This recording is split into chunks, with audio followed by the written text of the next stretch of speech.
Hey, Zane, on that note, should I give us a question? Please. I already gave us our middle stuff, so I can't tell you no.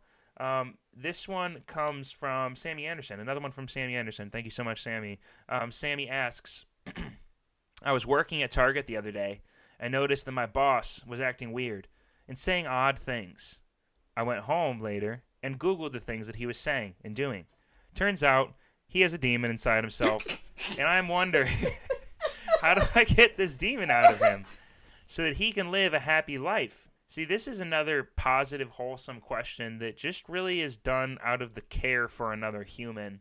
But do you have any initial statements on the idea of how to remove a demon from a coworker boss sort of situation? I was always told, do you remember hearing that if you sneeze, it's supposedly a demon leaving your body, and so the reason we say bless you is so that it can't get back in?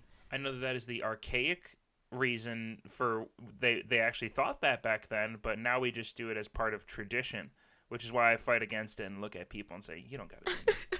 You're fine. Because you know when someone has a demon in them just by looking at them. Yeah, I switched from regular jobs to podcasting because I got kicked out for looking at people and telling them they didn't have demons in them when they sneezed. It was just rude, I guess.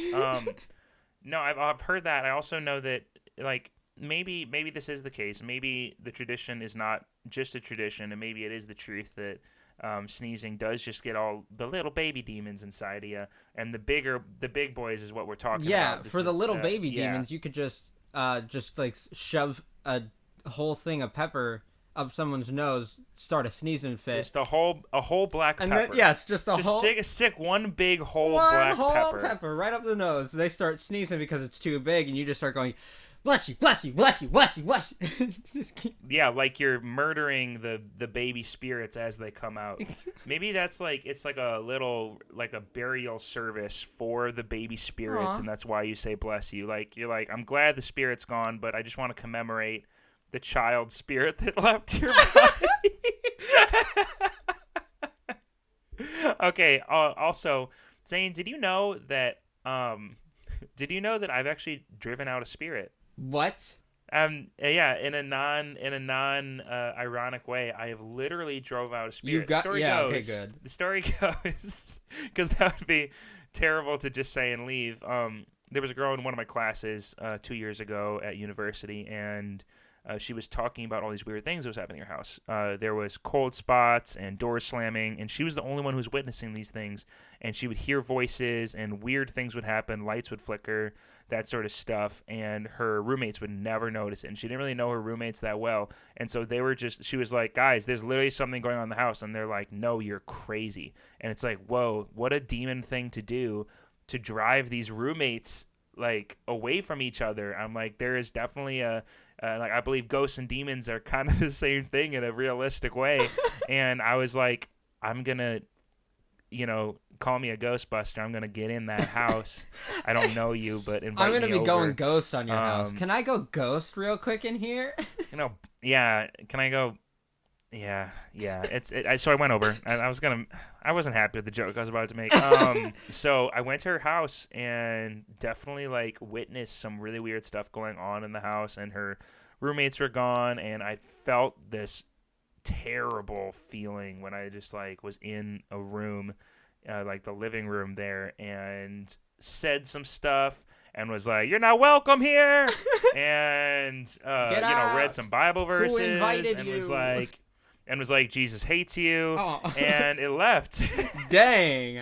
And I'm dead serious. It did not come back. I kept on asking her, and sometimes I still ask. I mean, I think she moved out of that house. It's been a long time now, but I asked over like that next year. I was like, have you had any issues? And she never had an issue again, when it was like almost a daily occurrence before that.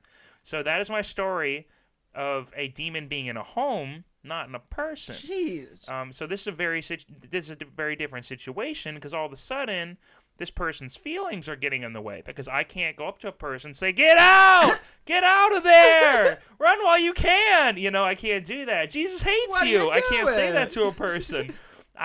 If I've learned anything in my walk of faith, is that you don't walk up to people and tell them Jesus hates them. So goes so to what a is Christian the polite school way just to learn. Okay, Jesus loves all of us, but Jesus, if they have a demon in them, Jesus hates them. So like, technically, if I think there's a demon in them, I'm not in the wrong. Well, yeah, and the core concept is that we're not telling the person that Jesus hates them, but Jesus does not like demons. Jesus hates you. Hey, that's so mean. Sorry, I was just talking to the demon inside. I was just talking to the demon in you. I was talking to the other horrible person here. Yeah. Sorry, I was just talking to the demon inside you. Oh. Okay, yeah. How do you politely tell a person they have a demon inside them, Zane? I think this is pretty straightforward because, as we all know, demons can't tell a lie. It's their one fault. Oh, yes. I just made the great mistake of saying it's a demon's one fault. Now, so I don't have a demon in me because I'm making too many errors right now. Yeah. If you look at a demon and say, "You're a demon," they have to say, "Oh shucks, you figured it out. You cracked the code." You goon. Yeah. So now let's say if it's for a coworker, for a boss or something, and you got to say it in a professional way, you could just be like they say, do you make sure you got my paper, or make sure you got your work on my desk by 5, or I need you to stay a little bit longer to get this done. You could say, "What? Riding my back like this? I was gonna go catch my kid's ball game. Oh man, that you're really pulling a move here. You're a real demon right now." And they gotta say, "Well, how'd you know?" If a demon had an accent, what would it have? What accent would it? If every demon had to have the same accent, it would sound like John Malkovich. Every single one. Yeah. How did you figure it out? How did you know that I was a demon? How?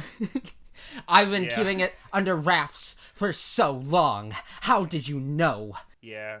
I like to think it's kind of like Slimer, I think they sound a little bit like Slimer. Just in general. That's all I have to say. Good. You keep going. Oh, good. Yeah, I like the idea of, just like you're talking and somebody's like, "Hey, I need you to stay late for work tonight." And it's like, "Oh, man, my kid's baseball game. I haven't seen my wife in 6 months. Oh, man. You also have a demon inside you," and they start writhing, because you got them. Gotcha. You nailed it. I think that's the way you do it. You catch them in the act of being demonic. Hard zoom on your face. And gotcha, nerd. Yeah. Yeah, demon, you little nerd. You stupid nerd. Stupid nerd of a demon thinking he can get away with being a demon. What are you, some kind of nerd? Oh my gosh. Yeah. These are all good things. I think just sprinkling it within the sentence, since they can't lie, is just like, "Hey, so weather's good, snowing real bad. I got 3 inches today. You're a demon." Like that's how you do that. And they'll start writhing. I think they'll foaming at the mouth, sort of spitting up the demon. Yeah, absolutely. And I think if it's like a friend, you can be more casual with it. Like I said, they can't lie. So just so you can throw it out there and see how they react. Like, you're just sitting with a friend, you're chilling, you could just say, "So Satan's pretty cool, right?" And they just gotta look you in the face, and they'll look at you, and they'll look at you for a while, and you say, "Answer the question, Joshua." Like, is he cool? And they'll just be like, "Oh yeah," and they'll be like, "Ah, dang it, that's such a demon thing to say." I was really hoping you'd say no, honestly. If I'm gonna be honest, I was hoping you'd say no. Yeah. You didn't get that far, but when you do, tell him Jesus hates him.